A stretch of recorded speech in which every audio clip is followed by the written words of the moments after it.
ರಾಜ್ಯದಲ್ಲಿ ಕಾಂಗ್ರೆಸ್ ಸರ್ಕಾರದ ಮಹತ್ವಾಕಾಂಕ್ಷೆಯ ಪಂಚ ಗ್ಯಾರಂಟಿ ಯೋಜನೆಗಳು ನಿಂತು ಹೋಗಲಿವೆ ಎಂಬ ವಿರೋಧ ಪಕ್ಷಗಳ ವದಂತಿ ಹಾಗೂ ಟೀಕೆಗಳಿಗೆ ಗೃಹ ಸಚಿವ ಪ್ರಿಯಾಂಕ್ ಖರ್ಗೆ ತೀವ್ರವಾಗಿ ಪ್ರತಿಕ್ರಿಯಿಸಿದ್ದಾರೆ.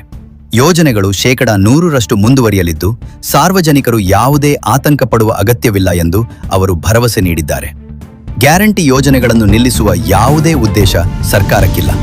ಬದಲಿಗೆ ಅರ್ಹ ಫಲಾನುಭವಿಗಳಿಗೆ ಮಾತ್ರ ಈ ಸೌಲಭ್ಯಗಳು ತಲುಪುವಂತೆ ಮಾಡಲು ಪ್ರಸ್ತುತ ಫಲಾನುಭವಿಗಳ ಪಟ್ಟಿಯನ್ನು ಮರುಪರಿಶೀಲಿಸಿ ಪರಿಷ್ಕರಿಸಲಾಗುತ್ತಿದೆ ಎಂದರು. ಮಾಧ್ಯಮಗಳೊಂದಿಗೆ ಮಾತನಾಡಿದ ಪ್ರಿಯಾಂಕ್ ಖರ್ಗೆ, ನಾವು ಗ್ಯಾರಂಟಿ ಯೋಜನೆಗಳ ಅನುಷ್ಠಾನಕ್ಕಾಗಿ ಕೇಂದ್ರ ಸರ್ಕಾರದ ಬಳಿ ಯಾವುದೇ ಹಣ ಅಥವಾ ವಿಶೇಷ ಅನುದಾನ ಕೇಳುತ್ತಿಲ್ಲ. ಕೇವಲ ನಮ್ಮ ರಾಜ್ಯಕ್ಕೆ ಸಿಗಬೇಕಾದ ನ್ಯಾಯಸಮ್ಮತ ತೆರಿಗೆ ಪಾಲನ್ನು ಮಾತ್ರ ಕೇಳುತ್ತಿದ್ದೇವೆ ಎಂದು ಸ್ಪಷ್ಟಪಡಿಸಿದ್ದಾರೆ. News bureau TV 10. ಕೊಡ್ತಾ ಇದ್ರಲ್ಲ ಅವೆಲ್ಲ ನಿಲ್ಲಿಸಿ. ಯುಪಿನಲ್ಲಿ ಎಷ್ಟು ಸಬ್ಸಿಡಿ, ಎಷ್ಟು ಫ್ರೀ ಬೀಸ್ ಕೊಡ್ತಾ ಇದ್ದೀರಾ? ನೀವು ಕೊಟ್ರೆ ಮಾಸ್ಟರ್ ಸ್ಟ್ರೋಕ್, ನಾವು ಕೊಟ್ರೆ ತೊಂದರೆನಾ ನಿಮಗೆ? ಆಮೇಲೆ ಗ್ಯಾರಂಟಿಗೋಸ್ಕರ ಯಾವತ್ತು ನಾವು ಕೈ ಚಾಚಿದೀವಪ್ಪ? ಕ್ಷಣ ಕ್ಷಣದ ಸುದ್ದಿಗಾಗಿ ನೋಡ್ತಾ ಇರಿ ಟಿವಿ 10 ಕನ್ನಡ ನ್ಯೂಸ್.